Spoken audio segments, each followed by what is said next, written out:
여보, 우리 건물이 경매로 넘어갔어요. 얼마예요? 3억 7천만 원이에요. 12억에 샀는데 우리 평생 모은 돈이 다 날아갔어요. 어떻게 이런 일이? 그 전에 좋아요와 구독, 알림 설정 부탁드려요. 영상 제작에 큰 힘이 됩니다. 안녕하세요. 저는 김영철입니다. 올해 69세, 현재 원룸에서 청소일로 연명하고 있어요. 몇 년 전만 해도 대기업 임원이었던 제가 어떻게 이렇게 됐을까요? 7억 원 전 재산을 털어 12억 원짜리 건물을 샀었습니다. 매달 800만 원 임대료를 받는 건물주의 꿈을 꿨죠. 하지만 지금은 모든 것을 잃었어요. 혹시 지금 퇴직금으로 부동산 투자를 고민하고 계신가요? 제 이야기를 먼저 들어보세요. 한순간의 잘못된 판단이 어떻게 인생을 바꿔놓는지 말이에요. 저는 지난해 대기업에서 임원으로 38년간의 직장 생활을 마쳤습니다. 젊었을 때부터 성실하게 일해온 덕분에 퇴직할 때까지 부장, 상무를 거쳐 전무까지 올라갈 수 있었죠. 회사에서는 늘 모범적인 직원이라는 평가를 받았고 동료들로부터도 신뢰받는 사람이었습니다. 퇴직금으로 받은 돈이 4억 5천만 원이었습니다. 거기에 아내가 결혼 후 꾸준히 모아온 적금과 저축이 2억 원, 그리고 몇 년 전 정리한 아버지 유산까지 합치면 총 7억 원 정도의 목돈이 있었어요. 이 정도면 남은 인생을 여유롭게 보낼 수 있을 거라고 생각했습니다. 여보, 우리가 이렇게 많은 돈을 모았네요. 아내가 통장 잔고를 확인하며 놀라워했어요. 저도 마찬가지였습니다.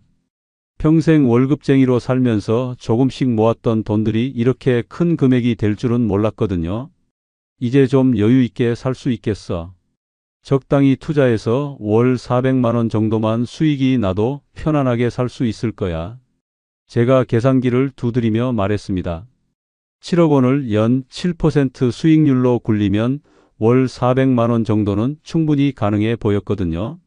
그 무렵 뉴스에서 자주 나오는 이야기가 있었습니다. 부동산 투자로 성공한 사람들의 이야기였죠. 특히 건물주가 되어 월세 수입으로 안정적인 노후를 보내는 사람들의 사례가 연일 방송에 나왔어요. 아파트 한두 채 임대로는 큰 수익을 기대하기 어렵지만 상가나 다가구 주택 같은 수익형 부동산이라면 이야기가 다르다는 내용이었습니다. 여보, 우리도 건물주 한번 해볼까요? 아내가 TV를 보며 관심을 보였어요. 저도 그 말에 마음이 움직였습니다. 임원으로 일하면서 늘 남의 건물에 새 들어 살거나 월세를 내며 지냈는데 이제는 월세를 받는 입장이 되어보고 싶었거든요. 사실 그때까지 부동산 투자에 대해서는 아무것도 몰랐어요. 하지만 회사에서 오랫동안 경영 업무를 담당했으니까 투자에 대한 감각은 있다고 생각했습니다. 무엇보다 건물이라는 실물 자산이 있으니까 주식이나 펀드보다는 안전할 거라고 믿었죠. 다음 날부터 저희는 부동산 투자에 대해 공부하기 시작했어요. 도서관에서 관련 서적을 빌려 읽고 인터넷 카페에도 가입했습니다. 온라인에는 다가구 주택이나 상가 투자로 성공한 사람들의 후기가 넘쳐났어요. 다가구 주택 7세대에서 월 1,000만 원 임대료 수입, 상가 건물로 연간 1억 원 수익 달성, 건물 매입 후 3년 만에 가격 2배 상승. 이런 성공담들을 보며 저희도 점점 부동산 투자에 빠져들었습니다. 하지만 지금 돌이켜보면 그때 저희가 했어야 할 일은 해당 지역에 대한 철저한 현장 조사였어요. 인구 유입 전망, 교통 접근성, 주변 상권 현황, 경쟁 물건 공급량 등을 면밀히 살펴봤어야 했죠. 그런데 저희는 단순히 성공 사례들만 보고 그 모든 검증 과정을 생략해 버렸습니다. 어느 날 부동산 카페에서 흥미로운 글을 발견했어요. 대전 근교 신도시의 다가구 주택과 상가가 결합된 복합 건물이 분양된다는 내용이었습니다.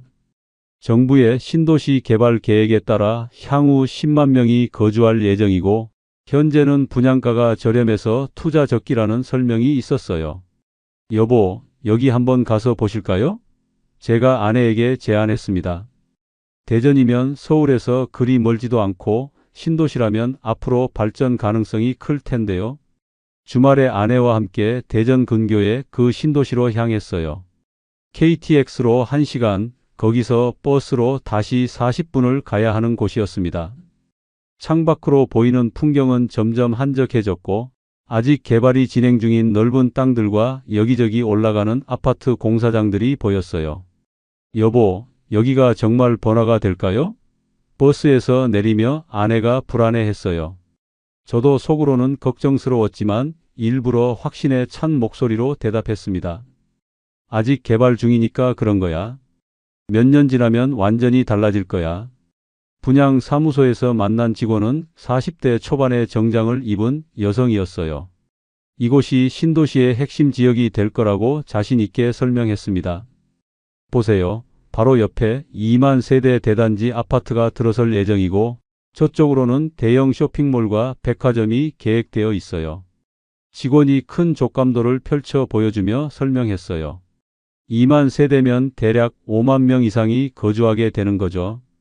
그리고 이쪽으로는 대학교 캠퍼스, 저쪽으로는 산업단지도 조성될 예정입니다. 지도상으로 보면 정말 좋은 입지 같았어요. 모든 것이 완벽하게 계획되어 있는 것처럼 보였죠. 교통은 어떤가요? 제가 가장 궁금해했던 부분을 물었습니다. KTX역까지는 버스로 30분이고 내년에 전철이 연결될 예정이에요. 그러면 서울까지 1시간 반 이내에 갈 수 있어요. 모든 것이 예정이고 계획이었지만 그때는 그런 단서들이 별로 중요하게 느껴지지 않았어요. 제가 관심을 보인 건물은 지하 1층, 지상 4층 규모의 복합 건물이었습니다. 1층은 상가, 2층부터 4층까지는 다가구 주택으로 구성되어 있었어요. 상가 3개와 다가구 주택 8세대, 총 11개의 임대 공간이 있는 건물이었습니다. 가격은 12억 원이었어요. 비싸네요. 제가 말하자 직원은 미소를 지으며 대답했습니다. 이 정도 규모에서 이 가격이면 정말 저렴한 편이에요. 서울 근교에서는 상상도 할 수 없는 조건이죠. 임대 수익률은 어느 정도 예상하세요? 아내가 현실적인 질문을 했어요. 보수적으로 계산해도 월 임대료 800만 원은 받으실 수 있어요. 연간 9,600만 원이니까 12억 원 대비 8% 수익률이에요. 월 800만 원이면 연간 9,600만 원. 12억 원 대비 약 8%의 수익률이었어요. 당시 은행 금리가 3% 수준이었으니까 나쁘지 않은 조건처럼 보였죠. 집으로 돌아온 저희는 밤새도록 고민했어요. 거실 테이블에는 계산기와 메모지, 그리고 분양 사무소에서 받아온 브로셔가 흩어져 있었습니다. 7억으로는 부족해. 대출을 받아야겠어. 건물 가격은 12억 원이었지만 저희가 가진 현금은 7억 원이었어요. 5억 원이 부족했죠. 대출을 받아도 될까요? 이제 나이도 많은데. 아내가 걱정스럽게 말했어요. 아직 65이잖아. 건강하고 경험도 많으니까 문제없어. 게다가 월세로 이자는 충분히 갚을 수 있고. 다음날 은행에 가서 상담을 받았어요. 건물을 담보로 해서 6억 원까지는 대출이 가능하다고 했습니다. 금리는 연 4.55%, 월 이자는 약 220만 원 수준이었어요. 월 800만 원을 받으면 220만 원의 이자를 내고도 580만 원의 순수익이 남는다고 생각하니 할만하다고 느꼈습니다. 마지막으로 분양사무소에 확인 전화를 했어요. 정말 월세를 800만 원까지 받을 수 있을까요? 네, 충분히 가능합니다. 상가 3개에서 각각 150만 원씩 다가구 8세대에서 각각 50만 원씩이면 총 850만 원도 가능해요. 그 말을 듣고 계산해 봤어요. 월세 800만 원, 이자 220만 원, 순수익 580만 원. 10년이면 6억 9,600만 원의 수익. 거기에 건물값 상승까지 기대하면 나쁘지 않아 보였어요. 여보, 정말 해볼까요? 아내에게 마지막으로 물었어요. 그래요. 이런 기회가 또 언제 올지 모르잖아요. 2020년 2월 저희는 도장을 찍었습니다. 계약금 1억 2천만 원, 잔금 10억 8천만 원은 완공 후 대출 처리. 총 12억 원짜리 건물에 저희의 전 재산을 걸었어요. 계약서에 도장을 찍는 순간 손이 떨렸어요. 평생 이렇게 큰 돈을 투자해 본 적이 없었거든요. 하지만 동시에 가슴이 두근거렸습니다. 이제 곧 건물주가 된다는 생각에 말이에요. 분양 사무소를 나오는 길에 저희는 다시 한번 건설 현장을 둘러봤어요. 이제 이곳이 저희 것이 된다는 생각에 모든 것이 새롭게 보였습니다. 1년 후면 완공이라고 했지. 그때까지 기다리는 것도 즐거울 것 같아요. 아내가 밝게 말했어요. 2020년부터 2021년까지 저희는 공사 진행 상황을 지켜봤습니다. 한 달에 2번씩은 꼭 현장을 방문해서 건물이 올라가는 모습을 확인했죠. 처음에는 기초 공사만 하고 있던 곳에 조금씩 건물이 올라가는 모습을 보니 정말 신기했어요. 저희 건물의 골조가 완성될 때는 아내와 함께 사진도 찍었습니다. 여기가 우리 건물이에요. 1층 상가 3개, 위로 다가구 8세대까지. 아내가 신나서 말했어요. 공사가 진행되는 동안 주변 환경도 조금씩 변하고 있었어요. 약속했던 대단지 아파트도 분양을 시작했고 도로 정비도 어느 정도 진행되고 있었습니다. 하지만 뭔가 이상했어요. 생각보다 사람들이 많이 보이지 않았거든요.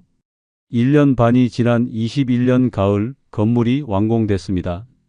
아내와 함께 건물을 처음 보러 갔던 날 생각보다 깔끔하게 잘 지어진 모습에 감격했어요. 정말 건물주가 됐네요. 저희는 서로를 바라보며 웃었습니다. 지하 1층부터 지상 4층까지 우리 건물은 제법 이풍당당해 보였어요. 1층 상가 3개는 각각 20평 정도 되었고 2층부터 4층까지의 다가구 주택은 각각 15평 규모였습니다. 깔끔한 외관과 넓은 주차장까지 갖춰져 있었죠. 여기서 뭘 하면 좋을까요? 아내가 빈 상가를 둘러보며 말했어요. 카페를 해도 좋을 것 같고 음식점으로 써도 좋을 것 같아요. 어쨌든 임차인이 알아서 꾸밀 거니까 우리는 걱정할 필요 없어요. 이제 남은 건 임차인 모집이었습니다. 분양 사무소에서 소개해준 부동산 중개업소에 임대 의뢰를 맡겼어요. 이 지역에서 20년째 일하고 있다는 50대 사장이 운영하는 곳이었죠. 이 정도 건물이면 금방 차겠어요. 요즘 이 동네로 사람들이 많이 들어오고 있거든요. 중개업소 사장의 말에 기대가 부풀었습니다. 상가는 각각 월 150만 원, 다가구는 각각 월 50만 원씩 받으실 수 있을 거예요. 그의 말을 듣고 저희는 한결 마음이 놓였어요. 전문가가 그렇다고 하니까 믿을 만했죠. 언제쯤 임차인이 들어올 것 같나요? 제가 궁금해서 물었습니다. 빠르면 한 달, 늦어도 2달 안에는 들어오실 겁니다. 워낙 좋은 조건이니까요. 하지만 한 달, 2달이 지나도 아무도 오지 않았어요. 21년 12월부터 본격적으로 임차인을 구하기 시작했지만 한 달이 지나도 문의조차 없었습니다. 처음에는 크게 걱정하지 않았어요. 겨울이라 그런 거라고 생각했죠. 하지만 22년 3월, 4월, 5월이 지나도 전화 한 통 없었어요. 이상했습니다. 분명히 좋은 조건이라고 했는데 왜 아무도 관심을 보이지 않는 걸까요? 중개업소에 직접 찾아가서 물어봤어요. 사장님, 우리 건물 광고는 제대로 내고 계시는 거죠? 당연하죠. 부동산 사이트에도 올리고 주변에 전단지도 뿌렸어요. 그런데 요즘 경기가 안 좋아서 그런지 문의가 별로 없어요. 가끔 전화가 와도 임대료가 너무 비싸다며 바로 끊어버렸다고 했어요. 150만 원이 비싸다고요? 처음에는 이해할 수 없었습니다.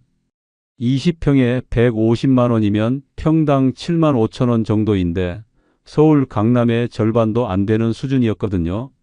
그때서야 이상하다는 생각이 들었어요. 2만 세대 아파트가 있다고 했는데 직접 걸어가 보기로 했습니다.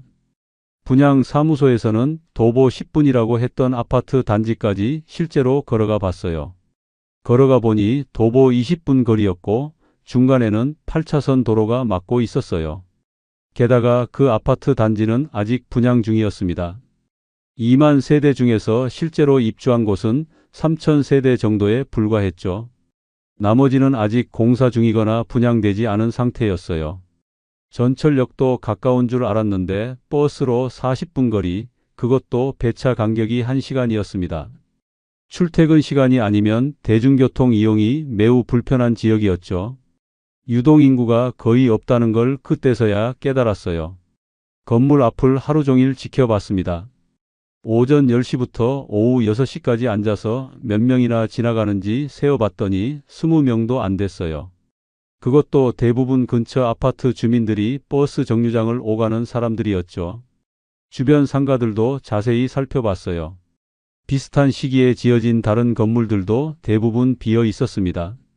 몇 개 안 되는 영업 중인 가게들도 손님이 거의 없어 보였어요. 그때서야 깨달았습니다. 부동산 투자에서 가장 중요한 것은 입지라는 걸 말이에요. 아무리 건물이 좋고 시설이 좋아도 사람이 없으면 소용없다는 걸 뼈저리게 느꼈어요. 분양 사무소에서 보여줬던 지도와 실제 현실은 달랐습니다. 지도상으로는 가까워 보였던 거리들이 실제로는 걸어가기 어려운 거리였고, 곧 개발될 예정이라던 것들은 언제 완성될지 알 수 없는 상태였어요. 드디어 첫 번째 문의가 들어왔습니다. 22년 7월이었어요. 40대 중반의 남성이었고 1층 상가에서 작은 식당을 열고 싶다고 했습니다. 여기 분위기가 좋네요. 조용하고 깔끔해서 식당하기에 좋을 것 같아요. 몇 달 동안 빈 건물을 바라보며 속만 태우고 있던 저희에게는 정말 반가운 소식이었죠. 임대료는 어떻게 생각하세요? 조심스럽게 물어봤습니다. 150만 원은 좀 부담스럽고 90만 원 정도면 어떨까요? 90만 원. 처음 예상했던 150만 원보다 60만 원이 적었지만 빈 상가를 계속 보고 있을 수는 없었어요. 게다가 대출 이자가 매달 220만 원씩 나가고 있었거든요. 임대료 월 90만 원, 보증금 1000만 원으로 계약이 성사됐습니다. 이제 숨통이 트이겠어요.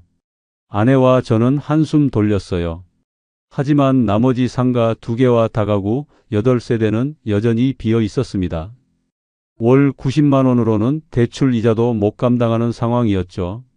식당 사장님은 정말 열심히 준비하셨어요. 인테리어에도 상당한 공을 들이시고 메뉴도 다양하게 준비하셨죠. 한식 위주의 가정식 백반을 파는 식당이었습니다. 사장님, 장사 잘 되길 바라요. 오픈 첫날 인사를 드리러 갔을 때 말씀드렸어요. 고맙습니다. 열심히 하겠습니다. 사장님의 눈에는 희망이 가득했어요. 하지만 좋은 시절은 길지 않았습니다. 첫 한 달은 그럭저럭이었지만 매출이 점점 줄어들기 시작했어요. 하루 매출이 10만 원도 안 되는 날이 반복됐고 결국 6개월 만에 문을 닫게 됐습니다. 식당을 운영하면서 사장님과 가끔 대화를 나눴는데 매출 이야기를 들을 때마다 마음이 무거워졌어요. 오늘도 7만 원밖에 안 됐어요. 주말에도 손님이 별로 없어요.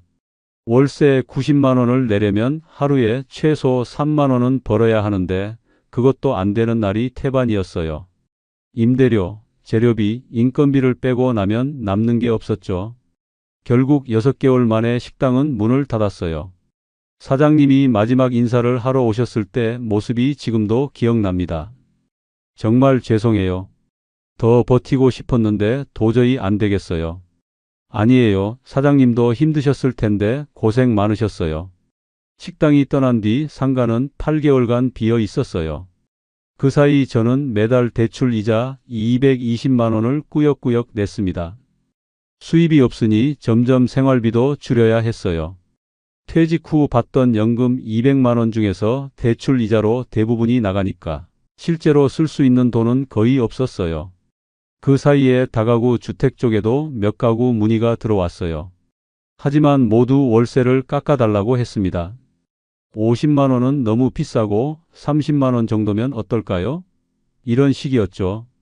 결국 30만 원에 몇 세대를 내줄 수밖에 없었어요. 22년 말까지 계산해보니 상가 1개에서 90만 원, 다가구 3세대에서 각각 30만 원씩 총 월 180만 원의 임대료가 들어왔어요. 하지만 대출 이자만 220만 원이었으니까 매달 40만 원씩 적자였습니다. 거기에 관리비와 각종 세금까지 합치면 월 100만 원 가까운 손실이었죠. 그때까지만 해도 언젠가는 다시 임차인이 들어오겠지 했어요. 하지만 그 생각조차 낙관이었습니다. 23년 초 두 번째 상가에 임차인이 들어왔어요. 이번에는 20대 후반의 젊은 여성이었습니다. 작은 카페를 열고 싶다고 했어요. 요즘 원두커피가 인기잖아요. 조용해서 공부하는 사람들도 올 것 같아요. 젊은 여성의 말에 희망이 생겼어요. 식당보다는 카페가 더 안정적일 거라고 생각했죠. 카페 운영 경험은 있으세요? 걱정되어서 물어봤어요. 바리스타 자격증도 있고 다른 카페에서 일해본 적도 있어요. 임대료는 월 80만 원, 보증금은 800만 원. 이전보다 더 낮은 금액이었지만 비어 있는 것보단 나았다는 마음이었어요. 젊은 사장님은 정성껏 인테리어를 하고 좋은 원두를 들여놓았어요. 하지만 이번에도 오래 가지 못했습니다. 카페 운영이 생각보다 어려웠던 모양이에요. 1년 만에 다시 계약을 해제하고 나가셨어요. 손님이 너무 없어서요. 하루에 커피 10잔도 안 나가는 날이 많아요. 그 후로는 더 이상 문의조차 없었어요. 임대료를 70만 원, 60만 원으로 낮췄지만 전화는 오지 않았어요. 중개업소에서도 점점 소극적으로 변했습니다. 요즘 이 지역 상가는 잘 안 나가요. 임대료를 더 낮춰야 할 것 같은데요. 50만 원으로 낮춰도 문의가 없었어요. 그래서 다시 40만 원으로 낮췄습니다. 40만 원이면 원래 예상했던 150만 원의 3분의 1도 안 되는 금액이었죠. 23년이 되자 정말 지옥 같은 시간이 시작됐습니다. 상가 공실은 계속되고 다가구 주택도 절반 이상이 비어 있었어요. 이자와 관리비는 계속 쌓이는데 임대료 수입은 턱없이 부족했습니다. 결국 아내의 적금을 깰 수밖에 없었어요. 10년간 모은 2억 원이었지만 석 달도 못 버티고 다 사라졌습니다. 아내의 적금을 깰 때 정말 마음이 아팠어요. 아내가 매달 50만 원씩 꼬박꼬박 넣어서 10년 동안 모은 소중한 돈이었거든요. 미안해요. 내가 잘못 판단한 것 같아요. 괜찮아요. 어쩔 수 없는 상황이잖아요. 아내는 별말 없이 적금 해지에 동의했지만 저는 정말 죄스러웠습니다. 그 다음엔 보험을 해약했어요. 원금보다 300만 원이나 손해를 봤지만 달리 방법이 없었습니다. 25년 넘게 꾸준히 낸 보험도 해약했어요. 그래도 부족했습니다. 26년 여름 건물에 큰 문제가 생겼어요. 장마철 폭우로 인해 지하층에 누수가 발생한 거였죠. 방수 공사를 제대로 하지 않았던 것 같았어요. 건물이 지은 지 2년밖에 안 됐는데 벌써 이런 문제가 생기다니요. 입주자 대표 회의에서 누수 보수 공사 결정이 내려졌고 총 공사비 2천만 원을 각 호실별로 분담하라고 통보가 왔어요.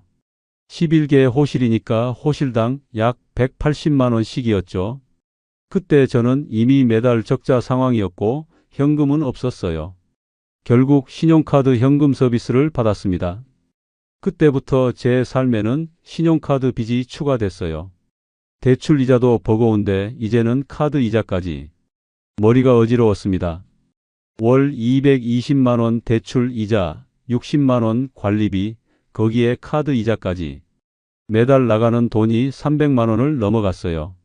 그런데 들어오는 임대료는 겨우 100만 원 정도였으니까 매달 200만 원씩 적자였습니다.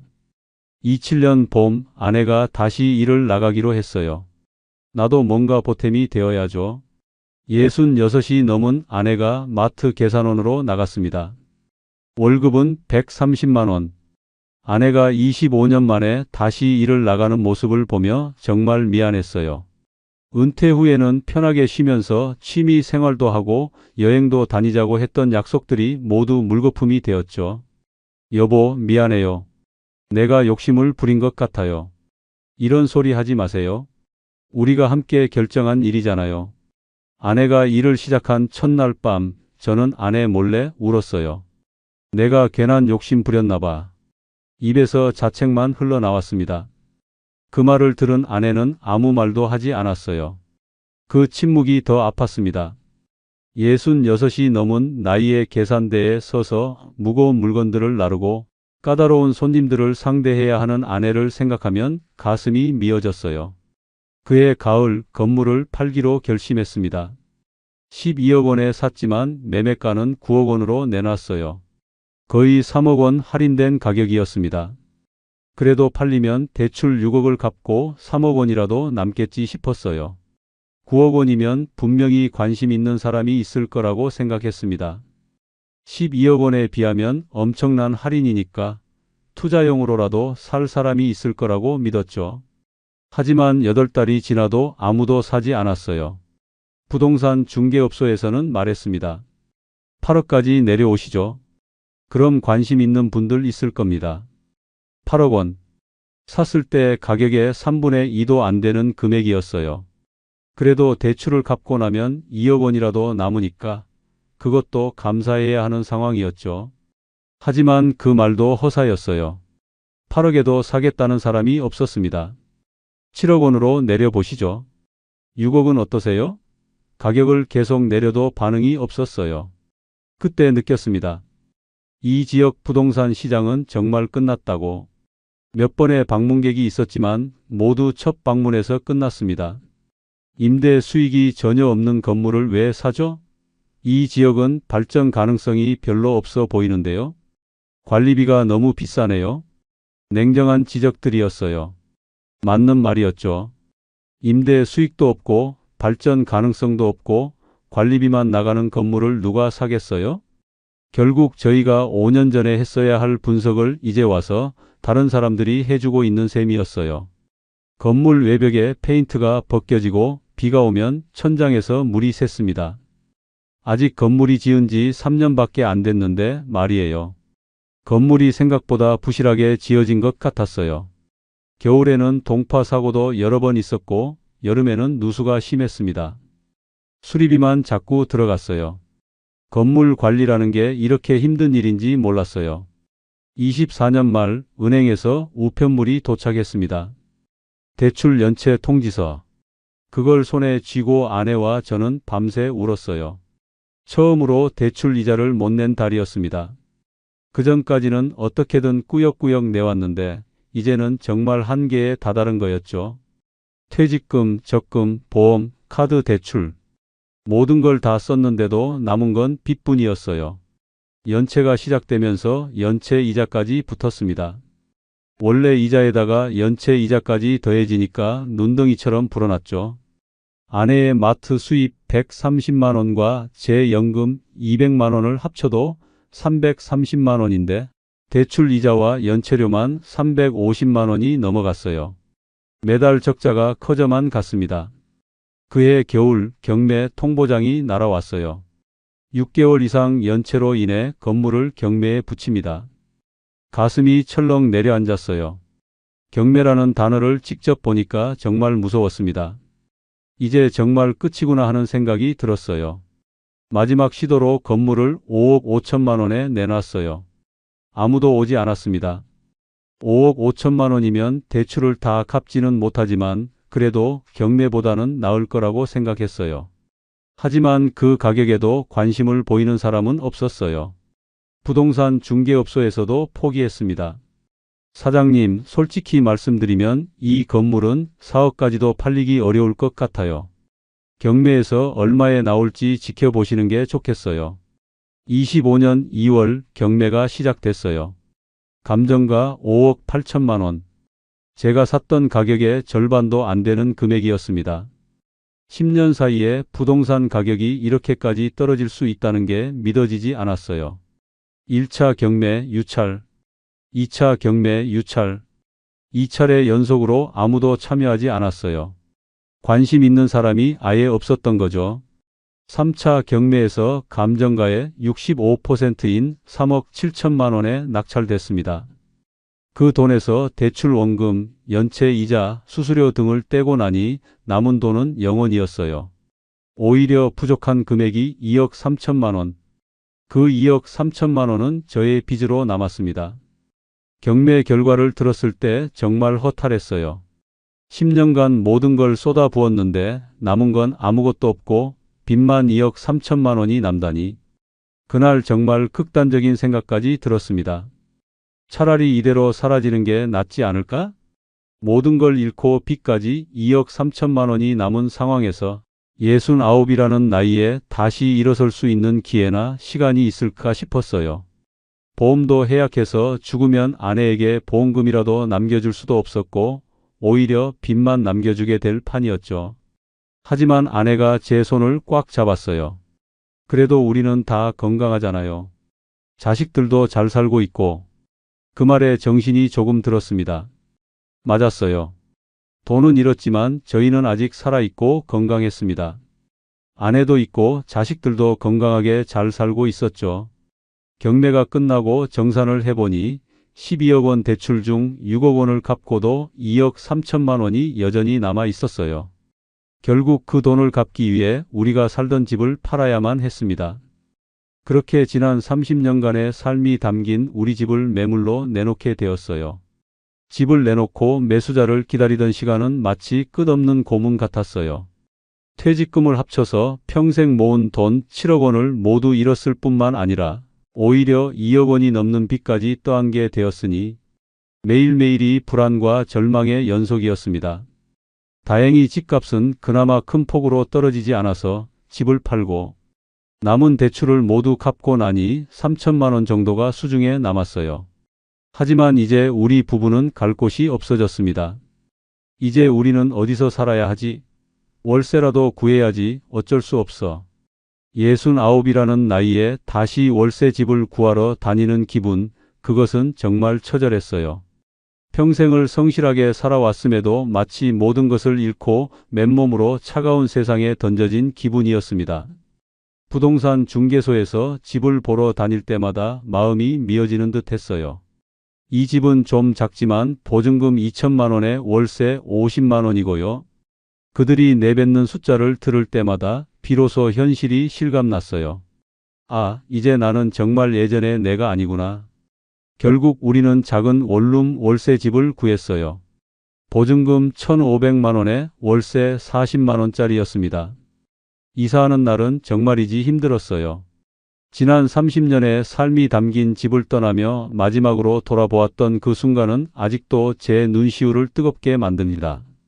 아이들이 어렸을 때 뛰어놀던 거실, 명절 때마다 온 가족이 모여 앉아 웃음꽃을 피웠던 커다란 식탁, 그 모든 소중한 추억들을 그곳에 두고 와야 한다는 사실이 가슴 아팠습니다. 여보, 괜찮아요.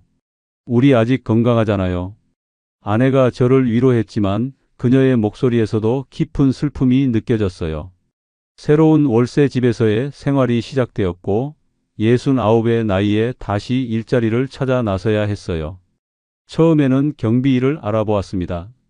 하지만 대부분의 답변은 나이가 너무 많다는 것이었어요. 다른 일 하실 수 있는 것이 있나요? 제가 뭘 할 수 있겠어요?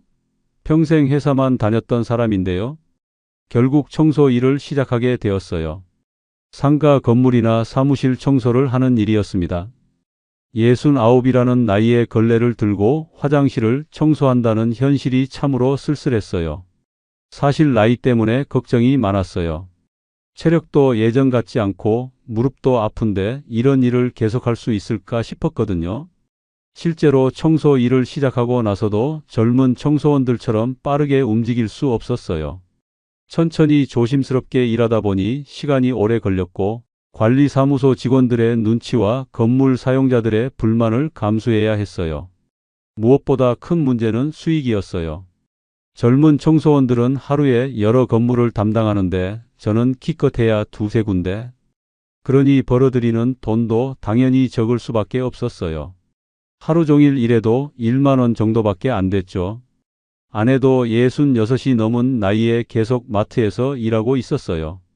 건강이 허락하는 한 계속 일하고 싶다고 했지만 보는 제가 더 마음 아팠어요. 하루 종일 서서 일하는 게 얼마나 힘들겠어요. 요즘도 매일 청소를 하다 보면 제가 투자했던 그 신도시 근처를 지나칠 때가 있어요. 그곳을 지날 때마다 복잡한 감정이 휘몰아칩니다. 지금 그 건물에서는 3억 7천만 원에 매입하신 분이 일부는 직접 사업을 하고 일부는 임대를 주고 계시더라고요. 저분은 수익이 날까? 혹시 나처럼 힘들지는 않을까? 여러 가지 생각이 들어요. 아마도 직접 운영하고 저보다 훨씬 낮은 가격에 매입했으니 저보다는 상황이 나을 것이라고 생각해요. 가끔 생각해 봐요. 만약 제가 그때 투자하지 않고 퇴직금을 그냥 은행에 넣어뒀다면, 연 3%라도 받으면서 평범하게 살았다면 지금쯤 여유롭게 손자들과 시간을 보내고 있었을 텐데. 하지만 후회해봤자 소용없는 일이죠. 이미 지나간 일이니까요. 요즘 아내와 저는 이런 말을 자주 해요. 그래도 우리 이렇게 건강하니까 다행이야. 맞아, 빚도 다 갚았고 이제 다시 시작하면 돼. 지금 우리 부부가 벌어들이는 돈은 한 달에 약 200만 원 정도예요. 제 청소 수입이 90만 원, 아내의 마트 수입이 130만 원 가량 됩니다. 다행히 나이가 되어 기초연금도 부부 합쳐 월 30만 원 정도 나와요. 이 모든 수입에서 월세 40만 원을 내고 나면 남는 210만 원 정도로 두 사람이 살아야 해요. 빠듯하지만 그래도 살 수는 있어요. 예전처럼 근사한 외식도 즐거운 여행도 가지 못하지만 그래도 서로를 의지하며 함께 있으니 견딜 수 있어요. 가끔 청소하다가 잠시 쉬면 문득 이런 생각을 합니다. 내가 그때 왜 그런 선택을 했을까? 아마도 욕심 때문이었을 거예요. 조금 더 여유로운 노년을 보내고 싶다는 바람, 사랑하는 아이들에게 무언가를 더 남겨주고 싶다는 마음. 그런 욕심들이 저를 사로잡았던 것 같아요. 하지만 결과적으로는 아이들에게 큰 빚을 물려줄 뻔했어요. 다행히 모든 것을 정리해서 빚은 갚을 수 있었지만요. 지금은 비록 힘들고 어려운 시간을 보내고 있지만 저는 매 순간 감사하는 마음으로 살아가려 해요. 건강하게 일할 수 있다는 것만으로도 큰 다행이라고 생각합니다.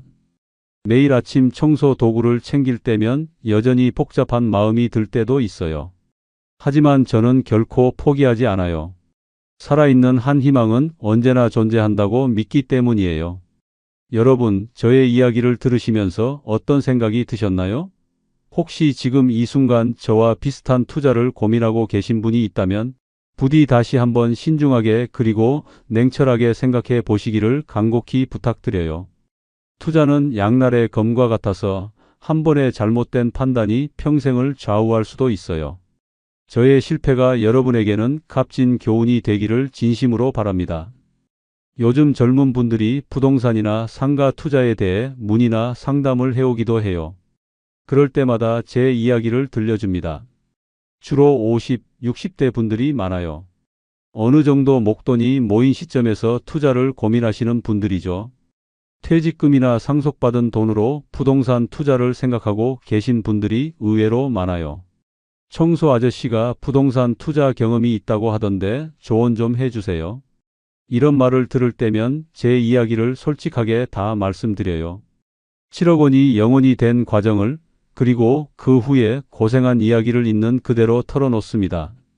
신도시 개발 계획이나 정부 정책을 믿고 투자했다고 해서 그게 곧 내 수익이 되는 건 아니에요. 특히 은퇴하신 분들, 퇴직금으로 무리한 투자하시면 다시 일어설 기회도 없이 끝나요. 제가 가장 강조하는 것들이에요. 첫째, 정부의 개발 계획은 언제든 바뀔 수 있어요. 경제 상황에 따라 연기되거나 축소될 수 있고 심지어 취소될 수도 있어요. 계획은 계획일 뿐 확정된 것이 아니에요. 둘째, 은퇴 자금으로는 절대 무리하지 마세요. 젊을 때 실패하면 다시 벌 기회라도 있지만 나이 들어서 실패하면 정말 끝이에요. 셋째, 반드시 직접 발품을 팔아 확인하세요. 몇 번이고 현장에 가서 유동인구, 교통 접근성, 주변 상권을 직접 눈으로 확인하세요.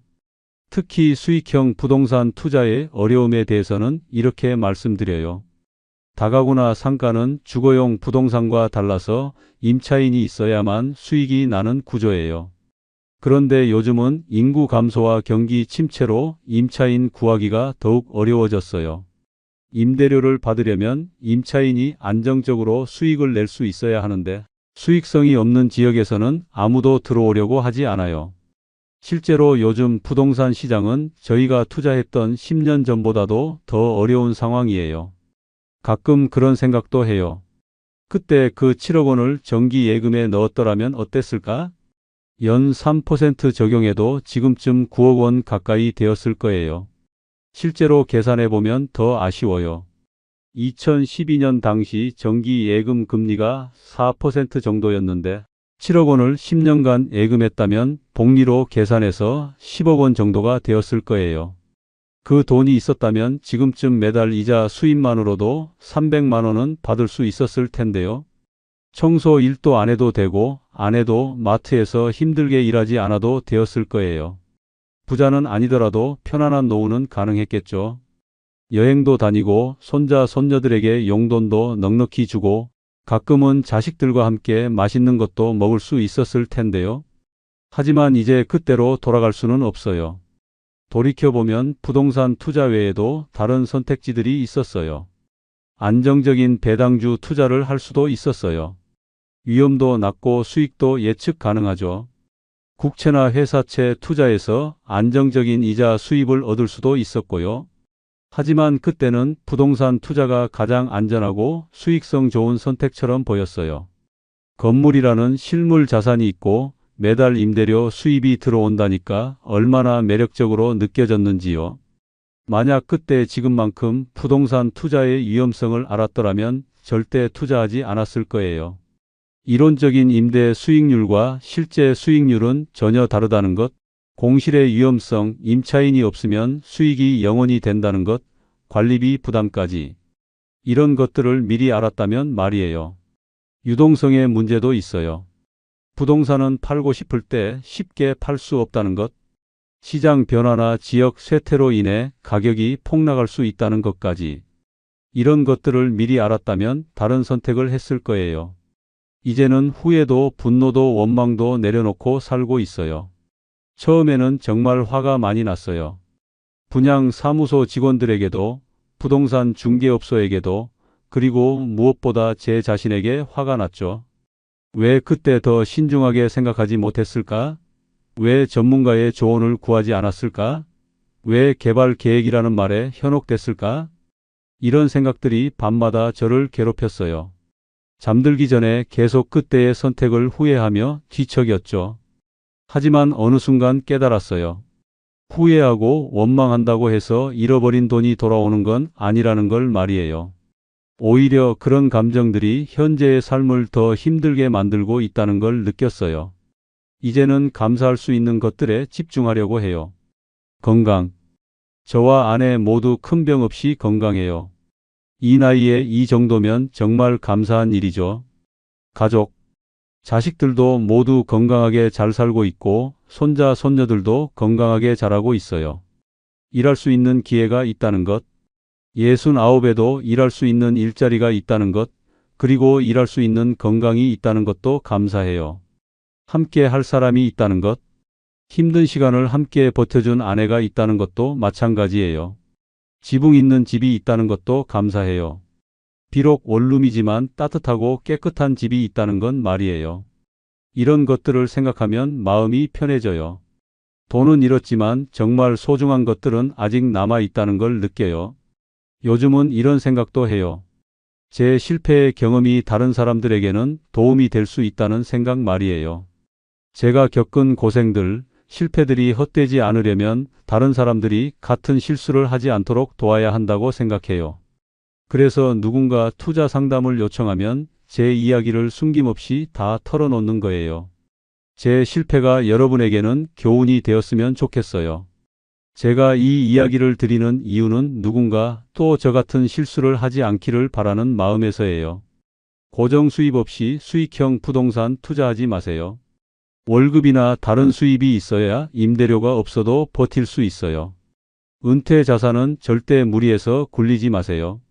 다시 벌 기회가 없는 돈은 안전하게 보관하는 게 최우선이에요. 개발 계획만 믿고 사지 마세요. 계획은 언제든 바뀔 수 있고 실행되지 않을 수도 있어요. 투자 전에 꼭 발품을 팔고 직접 검증하세요. 몇 번이고 현장에 가서 직접 확인하세요. 평일, 주말, 낮밤 시간대별로 유동인구를 체크해 보세요. 특히 중장년층에게 50, 60대 분들께는 특히 당부드리고 싶어요. 이 나이가 되면 자녀들 교육비도 많이 들고 노후 준비도 해야 하는 시기예요. 그런데 목돈이 생기면 한 번에 큰 투자를 하고 싶은 욕구가 생기죠. 하지만 이때야말로 더욱 신중해야 해요. 실패하면 회복할 시간이 많지 않거든요. 분산 투자하세요. 한 곳에 모든 돈을 투자하지 마세요. 안전 자산을 확보하세요. 최소한의 생활비는 안전한 곳에 보관하세요. 전문가 상담을 받으세요. 투자 전에 반드시 여러 전문가의 의견을 들어보세요. 가족과 상의하세요. 배우자나 자녀들과 충분히 상의하세요. 제가 뼈저리게 깨달은 투자의 기본 원칙들이에요. 첫째, 이해할 수 없는 것에는 투자하지 마라. 부동산 시장에 대해 잘 모르면서 투자한 게 실패의 시작이었어요. 둘째, 잃어도 괜찮은 돈으로만 투자하라. 전 재산을 걸고 투자하면 판단력이 흐려져요. 셋째, 한 곳에 몰빵하지 마라. 분산 투자가 기본이에요. 넷째, 감정적 판단은 금물. 개발 계획이나 전망에 대한 감정적 판단은 위험해요. 다섯째, 현금 흐름을 중시하라. 당장 들어오는 수입이 중요해요. 돈은 잃을 수 있어요. 하지만 사람은 남아야 해요. 사랑하는 사람이 내 곁에 있어주고 함께 걸어줄 수 있다면 그것만으로도 인생은 살아볼 만하다는 걸 이제야 깨닫게 되었어요. 7억 원이라는 큰 돈을 잃었지만 정말 소중한 것들은 아직 남아 있어요. 아내의 사랑, 자식들의 안부 전화, 손자, 손녀들의 웃음소리, 그리고 매일 아침 눈을 뜰 수 있다는 것. 혹시 지금 투자 실패로 힘들어하고 계신 분들이 있다면 이 말씀을 드리고 싶어요. 절망하지 마세요. 돈은 다시 벌 수 있어요. 비록 예전만큼은 아닐지라도 건강하고 가족이 함께라면 다시 시작할 수 있어요. 저처럼 69에도 새로운 일을 시작할 수 있어요. 비록 전과 같은 삶은 아닐지라도 그 나름대로의 행복을 찾을 수 있어요. 가장 중요한 건 포기하지 않는 것이에요. 하루하루 성실히 살다 보면 길이 보여요. 지금 저와 아내는 원룸에서 소박하게 살고 있지만 나름대로 평화로워요. 큰 욕심 없이 건강하게 서로를 아끼며 살아가고 있어요.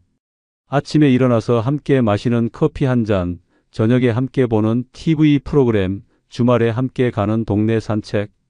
이런 소소한 일상들이 소중하다는 걸 이제 알겠어요. 돈이 많을 때는 몰랐던 것들이에요. 정말 소중한 건 돈이 아니라 함께 할 사람, 건강, 그리고 감사할 수 있는 마음이라는 걸 깨달았어요. 제 이야기가 누군가에게는 경고가 되고 누군가에게는 위로가 되었으면 좋겠어요. 투자를 고민하고 계신 분들께는 신중하게 판단하시라는 경고를, 이미 실패를 겪으신 분들께는 혼자가 아니라는 위로를 전하고 싶어요. 인생은 한 번의 실패로 끝나는 게 아니에요. 넘어져도 다시 일어날 수 있고 잃어도 다시 찾을 수 있어요. 중요한 건 포기하지 않는 마음이에요. 저희 부부처럼 작은 행복에 감사하며 살아가시길 바라요. 마지막으로 한 가지만 더 말씀드리고 싶어요. 투자는 화려한 꿈이 아니라 냉정한 숫자와 현실이 만나는 곳이에요. 특히 노후 자금으로는 절대 도박을 하시면 안 돼요. 안전하고 확실한 것부터 차근차근 준비해 나가시기 바라요. 그리고 혹시 지금 어려운 상황에 계신 분들이 있다면 포기하지 마세요. 저희처럼 작은 행복이라도 찾아가며 살다 보면 언젠가는 더 나은 내일이 올 거라고 믿어요. 건강하시고 가족과 함께 따뜻한 하루하루 보내시길 바라요. 오늘의 이야기는 여기까지예요. 끝까지 들어주신 여러분들께 진심으로 감사드려요. 저는 72년을 성실하게 살아온 평범한 사람입니다. 38년간 중학교에서 수학을 가르쳤고 두 아들을 모두 전문직으로 키워냈죠. 그런 제가 어떻게 평생 모은 2억 5천만 원을 단 8개월 만에 모두 잃게 되었을까요? 월 3-5% 수익률을 보장합니다. 이 한마디가 제 인생을 송두리째 바꿔놓았습니다. 지금 이 순간에도 전국 어디선가 저와 같은 일을 당하고 계실 어르신들이 있을 거예요. 제 이야기가 여러분에게는 백신이 되길 바라는 마음으로 용기를 내어 이 글을 씁니다. 본격적인 이야기 시작 전에 좋아요와 구독, 알림 설정 부탁드려요. 영상 제작에 큰 힘이 됩니다. 안녕하세요. 저는 최광수입니다. 올해 72세가 되었어요. 38년간 중학교에서 수학을 가르치다 7년 전에 정년퇴직했습니다. 아내와 함께 서울 변두리 작은 아파트에서 살고 있어요.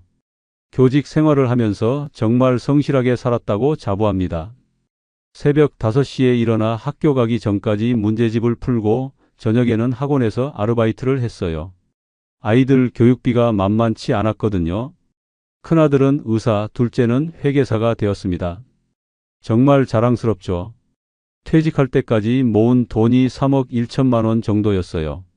작은 집값 빼고 나면 순수하게 손에 쥔 현금이 이 정도였습니다. 그리고 국민연금하고 교직원연금으로 한 달에 210만 원 정도 받고 있어요. 처음에는 이 정도면 노후가 안정적이라고 생각했는데 막상 살아보니 그렇지 않더라고요. 병원비가 예상보다 많이 들어가고 물가는 계속 오르는데 연금은 그대로예요. 특히 아내가 당뇨 합병증으로 정기적으로 병원에 다녀야 해서 월 의료비만 60만 원이 넘어갑니다. 은행 적금 이자는 연 2.5% 정도였어요. 3억 원을 넣어봤자 한 달에 60만 원 남짓 나오는 셈이죠. 생활비로는 턱없이 부족했습니다. 그렇다고 원금을 깨먹을 수는 없잖아요. 나중에 정말 큰 병이라도 걸리면 어떻게 하나 싶어서요. 매일 경제신문을 보면서 어떻게 하면 조금이라도 수익을 늘릴 수 있을까 고민했습니다. 부동산 투자는 이미 가격이 너무 올라서 엄두가 안 났고 주식은 젊었을 때부터 한 번도 해본 적이 없어서 무서웠어요. 그냥 안전한 투자처가 있으면 좋겠다는 생각만 했죠. 아내도 걱정이 많았어요.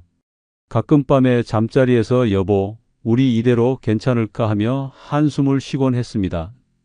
72년을 살면서 이렇게 돈 걱정을 해본 적이 없었는데 나이가 들수록 불안감만 커져갔어요. 그러던 어느 날 운명을 바꿀 만한 이야기를 듣게 되었습니다. 그 이야기를 해준 사람은 이웃집에 사는 김정호 씨였어요. 저보다 5살 어린 67세인데 젊었을 때부터 알고 지낸 사이입니다. 같은 아파트 단지에서 15년째 살고 있거든요. 김 씨는 작은 무역회사를 운영했던 사람이에요. 중국과 동남아시아 쪽으로 자파를 수출입하다가 몇 년 전에 사업을 정리했다고 했습니다. 저보다 세상 물정을 훨씬 잘 아는 사람이죠. 어느 토요일 오후 아파트 관리사무소 앞에서 우연히 만났는데 김 씨가 저에게 이런 말을 했어요. 최 선생님, 요즘 어떻게 지내세요? 연금만으로는 생활이 빠듯하시죠? 정말 속마음을 들킨 것 같아서 당황했습니다. 김 씨가 계속 말을 이어갔어요. 선생님같이 성실하게 사신 분이 노후에 돈 걱정을 하시는 걸 보니 마음이 아파요. 사실 제가 좋은 투자처를 하나 알고 있는데 선생님께 말씀드릴까 해서요. 김 씨는 주머니에서 두꺼운 파일을 꺼내더니 보여주었습니다. 표지에는 영어로 된 회사 이름이 적혀 있었고 안에는 화려한 그래프와 도표들이 가득했어요. 솔직히 내용은 잘 이해가 안 됐지만 뭔가 전문적이고 믿음직해 보였습니다. 이게 글로벌 헤지펀드예요. 유럽과 미국 부동산 그리고 원자재에 투자하는 펀드거든요. 지난 3년간 연 평균 48% 수익률을 기록했대요. 48%라니 은행 이자의 거의 20배였습니다. 믿기지 않는 숫자였어요. 정말요? 그런데 위험하지 않나요? 그게 바로 이 펀드의 장점이에요. 전 세계 여러 지역에 분산 투자를 하니까 리스크가 낮다는 거죠. 게다가 최소 투자 기간이 6개월밖에 안 돼요. 중간에 돈이 필요하면 언제든 찾을 수 있고요. 김 씨는 자료를 넘기면서 더 자세히 설명해 주었습니다. 월 수익률이 평균 3%에서 5% 정도 나온다는 것이었어요. 3억 원을 넣으면 한 달에 900만 원에서 1,500만 원 정도 벌 수 있다는 계산이었죠. 저도 작년 여름부터 시작해서 지금까지 2천만 원 정도 수익을 봤어요. 처음에는 5천만 원으로 시작했는데 너무 좋아서 지금은 1억 5천만 원을 넣어뒀습니다. 그 후 일주일 동안 밤잠을 제대로 이루지 못했어요. 김 씨가 준 자료를 몇 번이고 다시 읽어봤습니다. 복잡한 금융 용어들은 이해하기 어려웠지만 수익률 그래프만큼은 선명했어요. 화요일 아침 김 씨에게 전화를 걸었습니다. 김 씨, 그 투자 이야기 좀 더 자세히 들을 수 있을까요? 아, 최 선생님, 잘 생각해 보셨네요. 마침 담당자가 오늘 오후에 시간이 된다고 하는데 한번 만나 보실래요? 오후 2시에 강남역 근처 사무실에서 만나기로 했습니다. 아내도 같이 가자고 해서 둘이서 함께 갔어요. 사무실은 생각보다 번듯했습니다. 20층짜리 건물의 14층에 있었는데 입구에 영문과 한글로 된 회사명이 반듯하게 붙어 있었어요. 직원들도 여러 보였고 컴퓨터 모니터에는 각종 그래프들이 실시간으로 움직이고 있었습니다. 담당자인 박 과장이라는 분이 우리를 맞아주었어요. 40대 초반으로 보이는 깔끔한 정장 차림의 신사였습니다. 명함을 주고받으며 정중하게 인사했죠. 최 선생님, 김 사장님께 많은 이야기를 들었습니다. 교육자로서 38년간 수고 많으셨어요. 박 과장은 우리를 회의실로 안내해서 더 자세한 설명을 해주었습니다. 프로젝터로 화려한 자료를 보여주면서 전 세계 부동산 시장과 원자재 가격 동향에 대해 설명했어요. 솔직히 대부분 이해하기 어려웠지만 전문가다운 모습이 믿음직했습니다. 이 펀드의 가장 큰 장점은 안정성입니다. 리먼 브라더스 사태 같은 대형 경제 위기 때도 손실 없이 버텨냈거든요. 선생님같이 안전한 노후를 원하시는 분들께 적격인 상품이에요.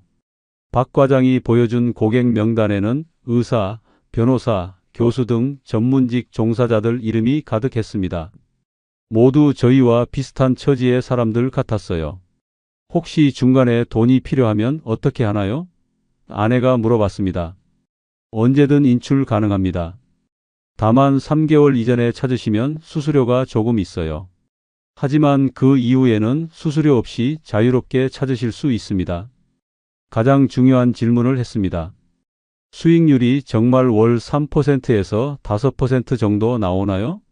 지난 2년간 평균이 그 정도였습니다. 물론 매월 정확히 같지는 않아요. 어떤 달은 7%까지 나오기도 하고 어떤 달은 1% 정도일 때도 있죠. 하지만 전체적으로 보면 만족하실 거예요. 집으로 돌아오는 길에 아내와 많은 대화를 나눴습니다. 여보, 어떻게 생각해? 글쎄, 좀 복잡하긴 하지만 나쁘지 않은 것 같아. 김 씨도 1년 넘게 하고 있다고 했잖아. 그 주말 김 씨와 다시 만났습니다. 선생님, 어떠셨어요? 박 과장이 설명을 잘 해줬나요? 그런데 김 씨는 정말 괜찮은 거죠? 혹시 나중에 문제가 생기면 어떻게 해요? 김 씨가 진지한 표정으로 대답했어요. 선생님, 제가 거짓말할 이유가 있겠어요? 저도 지금 1억 5천만 원을 넣어두고 있는데 문제가 있다면 제가 먼저 빼겠죠. 사실 이번에 5천만 원을 더 넣을 생각이에요. 그 말을 듣고 마음이 기울었습니다. 김 씨가 추가로 투자한다는 것은 정말 안전하다는 뜻이 아닐까요? 하나만 더 물어볼게요. 이런 좋은 투자를 왜 저에게 알려주시는 거예요? 선생님, 저도 나이가 들어보니 돈보다 소중한 게 인간관계더라고요. 좋은 걸 혼자만 알고 있으면 뭐해요? 더군다나 선생님은 제가 존경하는 분이잖아요. 그날 밤 아내와 최종 결정을 내렸습니다. 여보, 해보자. 3억 원 다 넣지 말고 2억 5천만 원만 넣어보면 어때? 그래, 그게 좋겠어. 월요일 아침 박 과장에게 전화를 걸었습니다. 투자하기로 결정했습니다. 계약서에 도장을 찍고 2억 5천만 원을 송금한 것이 2월 중순이었어요. 박 과장이 영수증과 함께 투자 확인서를 주면서 말했습니다. 선생님, 첫 번째 수익금은 다음 달 15일경에 입금될 예정입니다. 그때까지 조금만 기다려 주세요. 한 달이 정말 길게 느껴졌어요. 매일 통장을 확인하는 게 일과가 되었습니다. 아내도 덩달아 초조해했죠. 여보, 우리가 잘못 생각한 건 아니겠지? 김 씨가 1년 넘게 하고 있다고 했잖아. 걱정 마라. 그런데 정말로 3월 16일 통장에 470만 원이 입금되어 있었어요. 2억 5천만 원의 3.1% 정도였습니다. 박 과장이 말한 대로였어요. 여보, 정말 들어왔어. 아내와 함께 통장을 보면서 얼마나 기뻤는지 몰라요. 47년 교직 생활을 하면서도 한 달에 이렇게 많은 부수입이 생긴 건 처음이었거든요. 바로 김 씨에게 전화를 걸었습니다. 김 씨, 정말 고마워요. 오늘 첫 번째 수익금이 들어왔어요. 축하해요, 선생님. 이제 시작이에요. 앞으로 더 기대하셔도 좋을 거예요. 4월에는 520만 원이 들어왔습니다. 3.4% 정도였죠. 5월에는 610만 원까지 들어왔어요. 정말 놀라웠습니다. 이 돈으로 우선 아내 병원비 걱정을 덜 수 있었어요. 그동안 아끼던 약값도 부담 없이 낼 수 있었고 오랫동안 미뤄뒀던 치과 치료도 받을 수 있었습니다. 큰아들이 전화를 걸어왔을 때 자랑스럽게 말했어요. 광수야, 아빠가 요즘 투자를 하나 하는데 짭짤해. 너희들 걱정할 필요 없어. 아빠, 무슨 투자요? 글로벌 펀드라고 하는 건데 매달 몇백만 원씩 수익이 나와. 이제 노후 걱정은 없을 것 같아. 둘째에게도 같은 이야기를 했습니다. 평생 자식들한테 경제적으로 도움만 받던 입장에서 이제는 오히려 여유가 생겼다고 말할 수 있어서 뿌듯했어요.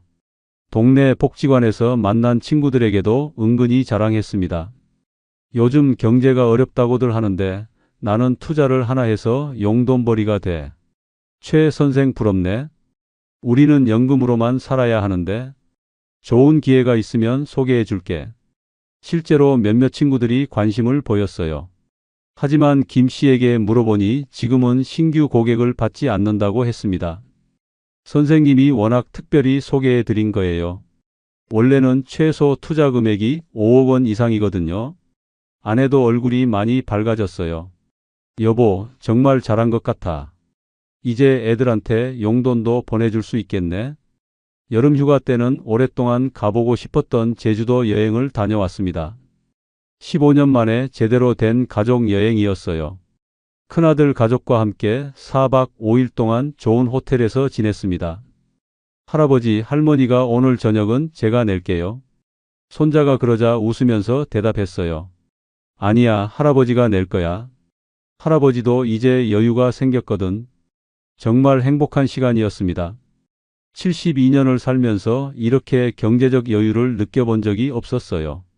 매달 500만 원 이상씩 들어오는 수익금 덕분에 인생의 새로운 장이 열린 기분이었습니다. 그때만 해도 이 모든 게 꿈처럼 사라질 줄은 몰랐어요. 9월이 되었는데 수익금 입금이 늦어지기 시작했어요. 항상 매달 15일경에 들어오던 돈이 20일이 넘도록 들어오지 않았습니다. 처음에는 크게 걱정하지 않았어요.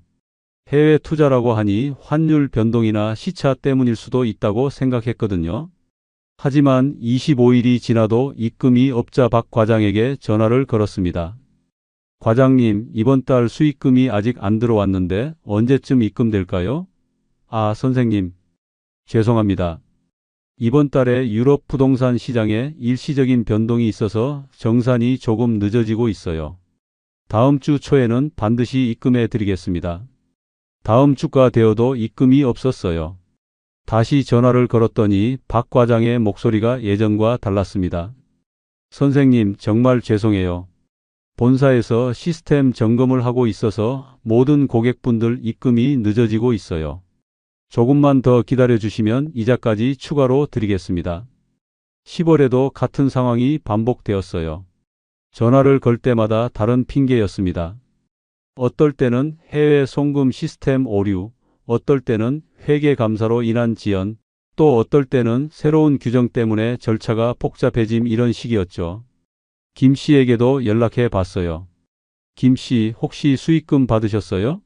저는 2달째 못 받고 있는데요. 아, 저도 사실 지난달부터 조금 늦어지고 있어요. 그런데 박 과장이 곧 해결된다고 하더라고요. 워낙 큰 펀드라 이런 일시적인 지연은 있을 수 있다고 해요. 김 씨의 말에 조금 안심했지만 불안감은 계속 커져갔습니다. 아내도 걱정을 하기 시작했어요.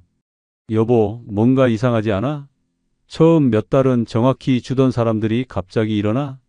글쎄, 큰 투자 회사니까 일시적인 문제일 거야. 조금만 더 기다려보자. 11월 초에 박 과장에게 직접 찾아갔어요. 그런데 사무실 분위기가 예전과 완전히 달랐습니다. 직원 수가 절반으로 줄어 있었고 컴퓨터 화면들도 대부분 꺼져 있었어요. 과장님, 도대체 언제 수익금을 받을 수 있나요? 벌써 2달이 넘었잖아요. 박 과장의 얼굴이 많이 상해 보였어요. 선생님, 정말 죄송합니다. 사실 본사에서 큰 변화가 있어서. 하지만 걱정하지 마세요. 원금은 절대 안전합니다. 다만 당분간은 수익금 지급이 중단될 것 같아요. 그럼 원금이라도 찾을 수 있나요? 그건 지금은 어렵고요. 전체적인 정리가 끝나면 가능할 것 같습니다. 언제까지요? 한 6개월 정도 걸릴 것 같아요. 집에 돌아오는 길에 정말 불안했어요. 6개월이라니 그동안 생활은 어떻게 하라는 건지 막막했습니다. 그날 밤 김 씨에게 전화를 걸었는데 이상하게 받지 않더라고요. 다음 날에도 그 다음 날에도 연락이 안 됐어요. 직접 집에 찾아가 보니 아무도 없었습니다. 관리사무소에서 확인해 보니 3일 전에 이사를 갔다고 하더라고요. 어디로 이사 갔는지 아세요? 연락처는 남기지 않으셨어요. 그때서야 정말 심각한 문제라는 걸 깨달았습니다. 김 씨가 연락도 없이 사라진 후 며칠 동안 잠을 이룰 수 없었어요. 아내에게는 아직 이야기하지 못하고 혼자서 끙끙 앓고 있었습니다. 둘째 아들이 그동안 컴퓨터를 써서 인터넷 검색을 도와준다고 했는데 이번에는 혼자서라도 해봐야겠다 싶어서 근처 인터넷 카페에 갔어요. 젊은 사람들만 가는 줄 알았는데 생각보다 제 나이대 분들도 꽤 계시더라고요. 처음에는 어떻게 검색해야 할지 몰라서 사장님께 물어봤어요. 박 과장이 다니던 그 회사 이름을 정확히 아세요? 명함에 적힌 회사명을 불러줬더니 바로 검색해 주었습니다. 결과를 보는 순간 머리가 하얗게 변했어요. 첫 번째로 나온 글이 투자 피해자 모임이었거든요. 글을 클릭해 보니 저와 똑같은 상황에 처한 사람들이 수백 명이나 되었습니다. 작년 4월부터 월 3-5% 수익을 약속받고 투자했는데 9월부터 지급이 중단되었습니다. 담당자가 계속 핑계만 대고 원금 인출도 안 해줍니다. 총 피해 규모가 300억 원을 넘는 것으로 추정됩니다. 한 글자 한 글자 읽을 때마다 가슴이 철렁 내려앉았어요. 댓글을 더 읽어보니 더욱 절망적이었습니다. 이게 전형적인 폰지 사기입니다. 처음 투자자들 돈으로 기존 투자자들에게 수익을 주는 방식이에요. 실제로는 투자 같은 거 안 하고 그냥 돌려막기만 하다가 신규 투자자가 부족해지면 파산하는 거죠. 저희 아버지도 같은 피해를 당하셨어요. 80세의 노인분이 평생 모은 돈 4억 원을 다 잃으셨습니다. 폰지 사기라는 단어를 그때 처음 알았어요. 더 자세히 검색해보니 100년 전 미국에서 찰스 폰지라는 사람이 만든 사기 수법이라고 하더라고요. 실제 투자는 전혀 하지 않고 새로 들어오는 돈으로 기존 투자자들에게 수익을 주는 방식이었습니다. 다른 기사들도 찾아봤어요. 땡땡 투자 업무정지 명령. 금융감독원 유사 수신행위로 수사 의뢰 투자 대표 박모 씨 사기 혐의로 구속. 피해 규모 400억 원 추정박 과장의 실명까지 나와 있었어요. 구속되었다는 기사를 보니 다리에 힘이 빠졌습니다. 피해자 모임 카페에 가입해서 글을 올렸어요. 72세 교직 출신입니다. 2억 5천만 원을 투자했는데 지금 상황이 어떻게 되는 건지 궁금합니다. 곧 댓글이 달렸어요. 선생님, 안타깝지만 돈 돌려받기는 거의 불가능합니다. 경찰에 신고하고 집단 소송 준비 중이지만 이미 회사 자금이 바닥난 상태예요. 저도 선생님과 비슷한 나이에 6억 원 피해를 봤어요. 변호사 선임해서 소송 준비 중이지만 기대는 안 하시는 게 좋을 것 같아요. 회사 계좌에 남은 돈이 전체 피해 금액의 10%도 안 된대요. 집에 돌아와서 아내에게 모든 걸 털어놔야 했어요. 여보, 앉아봐. 할 말이 있어. 아내의 얼굴이 점점 굳어갔습니다. 그래서 우리 돈이 어떻게 된 거야? 아마 다 잃은 것 같아. 아내가 그 자리에서 주저앉으며 울기 시작했어요.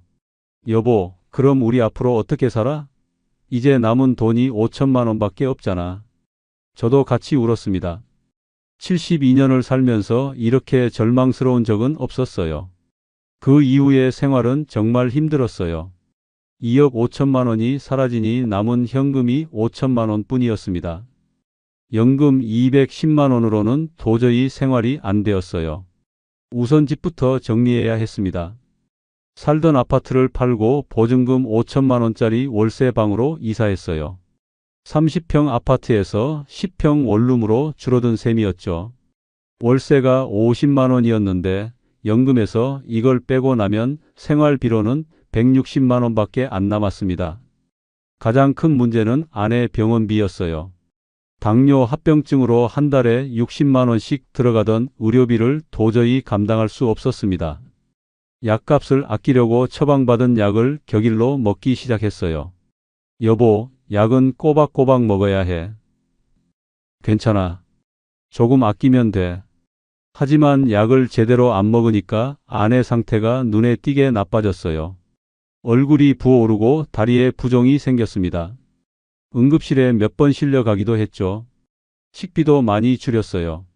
그동안 장을 볼 때 값비싼 과일이나 고기도 부담 없이 사왔는데 이제는 할인마트에서 떨이 상품만 골라서 사야 했습니다. 하루에 2끼만 먹는 날도 많았어요. 가장 마음 아픈 건 자식들한테 말을 못하는 것이었어요. 큰아들이 전화를 걸어올 때마다 거짓말을 해야 했습니다. 아빠, 요즘 어떻게 지내세요? 그 투자는 잘 되고 있어요? 응, 잘 되고 있어. 너희들 걱정 말고 너희 일만 잘해. 둘째도 마찬가지였어요. 아버지, 설날에 용돈이라도 좀 드릴까요? 아니야, 아빠가 더 줄 판인데 뭔 소리야. 속으로는 정말 받고 싶었지만 자존심이 허락하지 않았어요. 평생 자식들에게 경제적으로 의지하지 않고 살겠다고 다짐했는데 이렇게 될 줄이야. 경찰서에는 신고를 했지만 별다른 소용이 없었어요. 할아버지, 이미 수사가 진행 중이고 대표는 구속된 상태예요. 하지만 회사에 남은 자산이 거의 없어서 피해 회복은 어려울 것 같습니다. 변호사 상담도 받아봤는데 마찬가지였어요. 집단 소송에 참여하시는 것은 좋지만 현실적으로 투자금 회수 가능성은 10%도 안 됩니다. 변호사 비용까지 생각하면 오히려 손해일 수도 있어요. 피해자 모임에도 나가봤지만 다들 비슷한 처지였어요. 저보다 더 많은 돈을 잃은 분들도 계셨고 심지어 집까지 담보로 잡혀서 길거리에 나앉을 처지인 분도 있었습니다. 우리 나이에 이런 일을 당하니까 더 절망스러워요. 젊으면 다시 일해서라도 벌 텐데. 저는 손자 대학 등록금까지 여기 넣었어요. 애가 휴학한다고 하네요.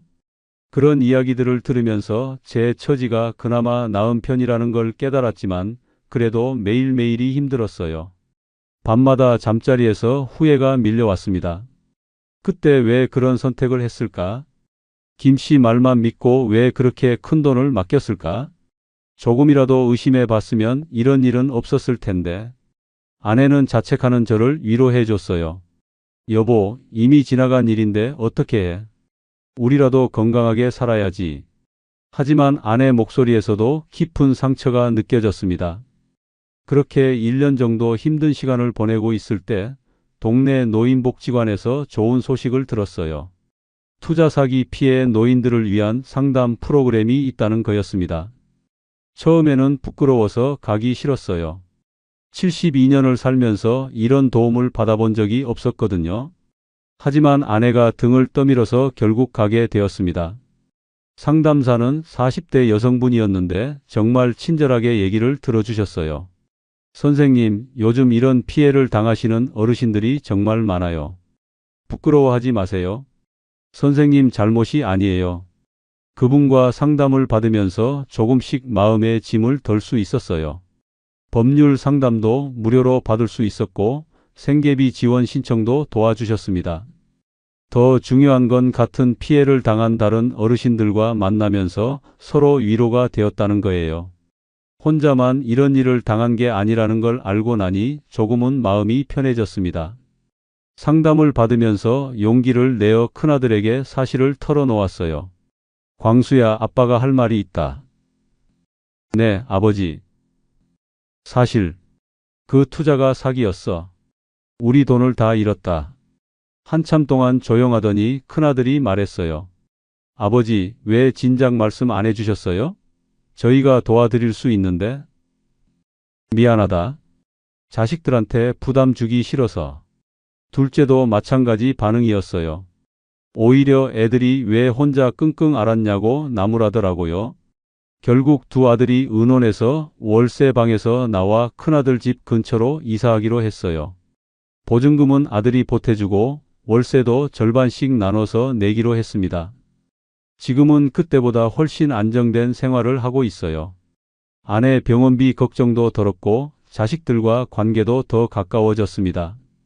처음에는 자존심이 상했는데 나이가 들면서 가족의 도움을 받는 것도 자연스러운 일이라는 걸 깨달았어요. 요즘에는 복지관에서 다른 어르신들에게 제 경험담을 들려주고 있어요. 비슷한 피해를 당하지 않도록 조심하라고 말이에요. 여러분, 제가 실제로 당한 일입니다. 아무리 좋은 조건을 제시해도, 아무리 믿을 만한 사람이 소개해줘도 너무 높은 수익률을 약속하는 투자는 의심해 보세요. 특히 월 3% 이상의 수익을 보장한다면 거의 사기라고 보시면 됩니다. 은행 이자가 연 2-3%인데 월 3%가 어떻게 가능하겠어요? 그리고 가장 중요한 건 투자 결정을 할 때는 반드시 가족들과 상의하세요. 저처럼 혼자 결정해서 후회하지 마시고요. 가끔 제 이야기를 들은 어르신들이 고맙다고 인사하시면 보람을 느껴요. 제가 당한 실수가 다른 분들에게는 도움이 되고 있으니까요. 지금 생각해보면 그때 그 일이 있었기에 오히려 가족들과 더 가까워질 수 있었던 것 같아요. 돈은 잃었지만 더 소중한 걸 얻었다고 할까요? 물론 아직도 가끔 후회가 됩니다. 그 돈이 있었다면 좀 더 여유롭게 살 수 있었을 텐데 하는 생각이 들죠. 하지만 이미 지나간 일이니까 받아들이고 살아야겠다는 마음입니다.